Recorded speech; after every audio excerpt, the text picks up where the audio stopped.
You're watching Unrendered, and this is IKTV. I'm Tony Regisford, chatting with the owner of Nice Radio, Mr. Douglas DeFreitas.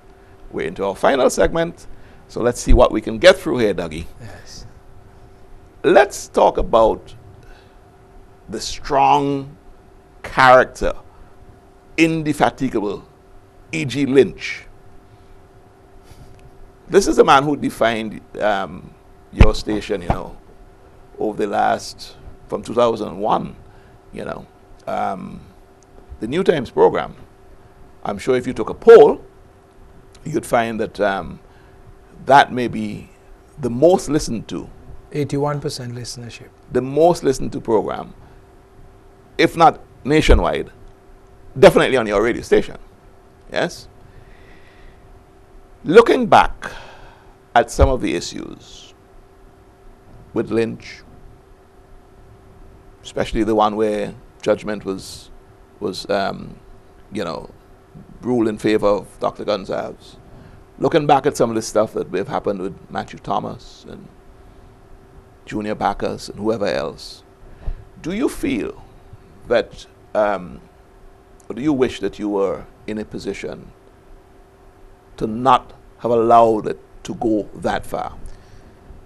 I tell you, let me answer it by this. If you listen to the other radio stations, you would have found defamation according to the archaic law of defamation in St. Vincent and the Grenadines. Everyone. I told Prime Minister Gonsalves in court the other day that he defamed me several times, but I will never attempt to sue him because I don't want to come like him. There are so many persons that defame persons in all the radio stations. And the problem of this is, I did radio in Ireland. A lot of the persons who are on radio today, unfortunately, are not trained. And so, because someone can speak and articulate, they are allowed to do programs because of lack of training ground.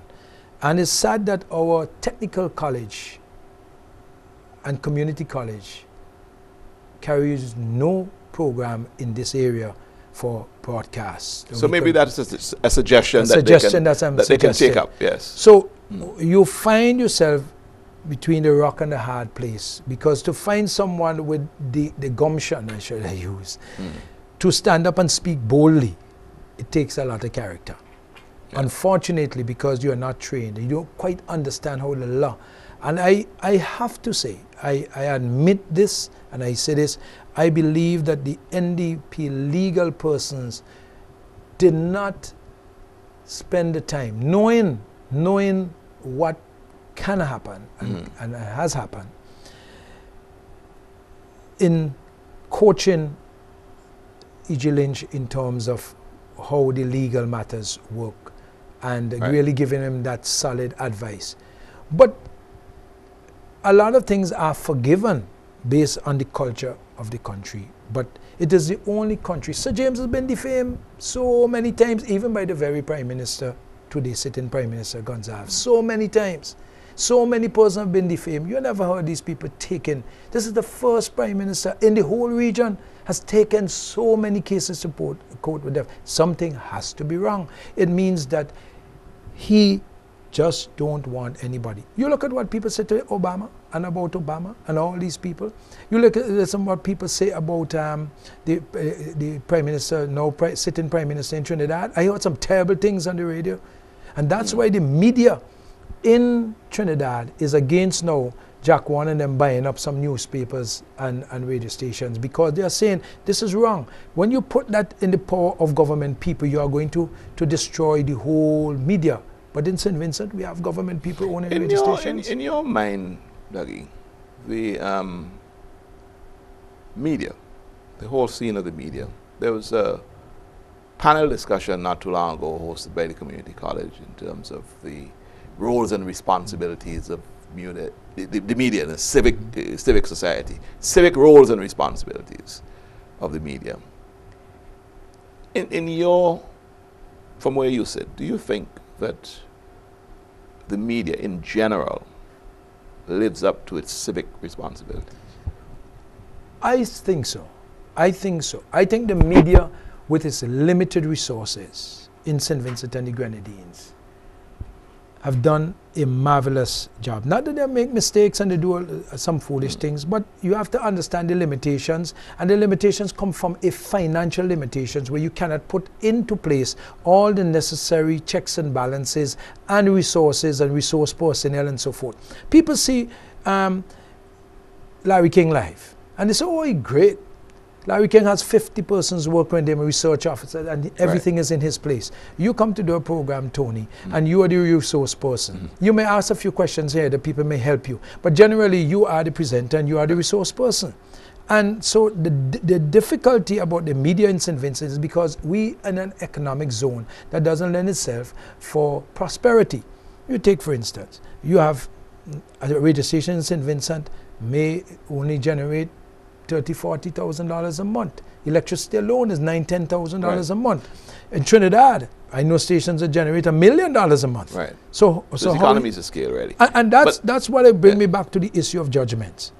When there's a judgment against a station in an economy so suppressed and so small, like St. Vincent and the Grenadines, I wonder how the court award such a huge judgment out of context, out of the economic structure of the country. Are you seeing the court's award to Dr. Gonsalves as being a threat to freedom of the press? Yeah, I believe so. Because why I'm saying this, if it was in concert with the economy. So rather than the $450,000 for the three judgments that you I could have said the charge is $50,000. $50,000 and you move on. And you move on. The point is it would have also curtail you being careful, make you careful and so forth. Because we're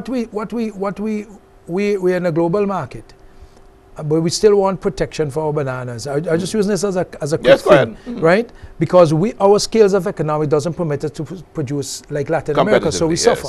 Similarly, if you're dealing with the region and you just bundle all judgments within the region, in quantum, I'm talking about in the judgments of quantum, then we have to be careful, because then nobody would say anything. Everybody would reach the point where they are very scared. Unless you change the law to allow a little more freedom, then we're in trouble.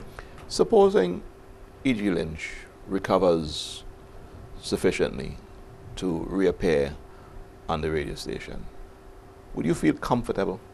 Given the position that you're in now, and given where some of his utterances have led you, would you feel comfortable? Is this something that you would? You have to understand that E.G. went to the school of learning in life, in experience. E.G. will not make the same mistakes that he made several years ago, because one would see that over the last few years, nothing like this has happened to him. And he said that to the judge in court. He said, look, I was ignorant. And he was genuinely so. Now I know I'm very careful. I've spoken for 15 years, and I have said some of the harshest stuff, but nobody ever sued me. So I believe he has reached to the age of maturity on the media, know what to say and how to say it, so that there's no defamation. I don't have any difficulty with him being on the radio. I'm conscious of the fact that we are, moving fast towards the end of this program. I'm curious to find out, you said you've left this at the cross, foot of the cross, the faith of Nice Radio, the foot of the cross. Supposing Nice Radio no longer exists after this, because you can't meet the expense and, the law takes its course. Is Dougie DeFreitas going to feature after that in the media as some practitioner? No. I believe that you would have done your time. I've done what God called me to do. I have made my sacrifice. Sometimes people are the sacrifice. In a revolution, people get killed. But then the end result is for the better. So if I am this lamb to the slaughter, I accept that as part of what God's journey for me, and I will move on. I've said it on the radio already. If Nice Radio closes, I will not be commenting on anything anymore, because I gave the people a chance to instilled through democracy by presenting the cases every day for 15 years about what is right and what is wrong, in my perception, and from historical perception. Yes. And if they don't want it, so be it. Bible says you can't kick against the pricks, you know. So you have to ask God's grace and His mercy to help you to take it and carry His burden. Would you continue to be a political activist, though? No. So what I'm hearing you saying, Dougie, is that depending on the outcome of this, yes, depending on the outcome of this, you are going to go into a different mode. What is that mode going to be, may I ask? I'm going to look after my family. I've hurt my family. In what way?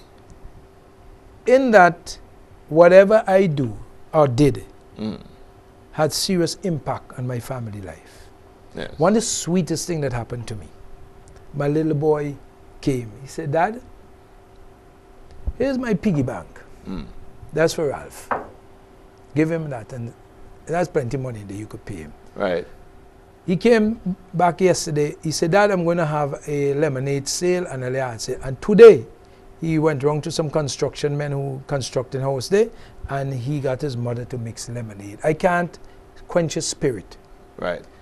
And there is a little 9-year-old boy. He said, I'm going to do a lemonade sale. And when I get the money, you could take the money and give Ralph. And he loved Ralph. He always say what, all he said one day, he said, Dad, you know, I love Ralph, and the only thing get busted. You know, he says, a child like that, he speaks. Okay. Several times Ralph sit behind us in church on a few occasions. Right. And he would look back and he said, and he would say to whisper in my ears, he say, when peacetime, Daddy, you going to shake his hand? I said, sure. And he said, Daddy, you really, really meant it. Do you think that there is a door open for reconciliation? Given the fact that, you know, right, the law is the law, the course of justice, you know, goes through that judicial system. But human beings ultimately can come to the position that we don't want the law anymore. Let's reconcile our differences. Let's come to a place where we're both happy, we're both satisfied, we'll forgive, forget, that sort of thing. Do you think there's a door open for that to happen in this instance? With God, all things are possible for those who believe, but you have to believe. Yes. And you have to understand that the Bible says that if you know someone have something against you, be reconciled and then bring your gifts to the altar. I have made that overture to Ralph, Prime Minister Gonsalves, several times. I've spoken to him. I asked him why is he pursuing this matter in this way that he's pursuing it, and he chose not to relent on the issue. So the blood is not on my hand now, no. It's in his hands. If Dr. Gonsalves comes to the place where you claim you are, and I'm talking about this virtual space that you occupy in your head, that, you know, you're ready to lay down arms and, you know, go in the spirit of peace. If he comes in your mind to that same place, what of Nice Radio going forward? Would Nice Radio still take the same approach? Well, in terms of being, you know, this embattled radio station. What I'm saying, that's fighting the NDP's cause. We don't fight the NDP cause. Or allowing the NDP, giving the NDP time to fight their cause. I don't give them time. They buy time at the radio station, and one has to understand. Yeah, and one has. Are they? They pay me. Yeah. Yes. They pay me for their time. Are you satisfied that do they owe you money? Well, every business owes people money at some point in time. But you're satisfied with the business transactions? There's a good business relationship between them. Okay, I'm just getting this clear. The thing is that you have to understand, and I know you're out of time, is that we seek to have a better country. It's not about NDP. It's not about ULP. We at Nice Radio seek to have a better country. As I said before, ULP used to have advertisements and promotions on Nice Radio now. They stop it. I never, if they send something to me, I will play it. Yes. So, right? So it's not an issue. It's not an issue. We're at the end of the program, and I want to still throw back that question to you, because I don't think I've had it answered. If reconciliation takes place between Gonzalez and Dougie DeFreitas, would we stop allow political program? What would you have a more tempered approach with the station going forward? I can't determine what happened on a program. This is the point I'm saying to you. NDP has a program. NDP is a political party. I can't determine what they're going to say on their program. Nice Radio is just a station. And the New Democratic Party has its program. But as the owner, I can't. Certainly you must, it's in your interest that whatever is said, whether it's the NDP or whether it's Tony Regisford going for a personal broadcast, in the interests of your own back. But certainly you must Tony, give a framework. You have to define what you call toning down. Political issues would always be political issues. I'm talking about libel, slander. Of course. As I said, I'm not involved involved in that. I don't want to be a part of that. That's what I'm talking about. I don't want to be part of it. I don't want to slander no one. I've said that from the beginning. Dougie, sadly we're at the end of this program. And it's been a pleasure having you. And I would look on with great interest. And my personal wish is that that reconciliation takes place. Blessings on you and blessings on IKTV viewers. And God bless you. Thanks for coming, Dougie. Okay. This has been another edition of Unrendered. My guest was Dougie DeFreitas. He's the owner of Nice Radio. Jomo Thomas is up next with Plain Talk.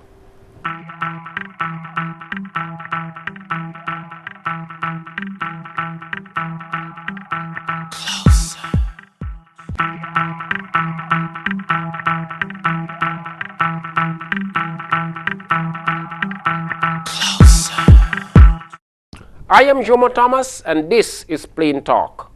On Monday, a new school year begins. One can only hope that the education establishment would have analyzed the last school year, especially the areas where our students did poorly. There has been some advances in recent years, but we still have a long way to go. Large numbers of parents followed by their children were seen around Kingstown buying uniform, shoes, books, and other things to ready their children for the year ahead. This proves that parents from all walks of life are committed to their children's education, but the system continues to fail many of them. Those children who read books, traveled, went to camps, and generally engaged in educational and life-enriching experiences would be in a much better position to meet the challenges of the new school year than those who use the holidays simply to play and have fun. Education is more than learning to read and write. One can only hope that beginning this year, our children are given the educational tools that prepare them to think critically and away from rote learning.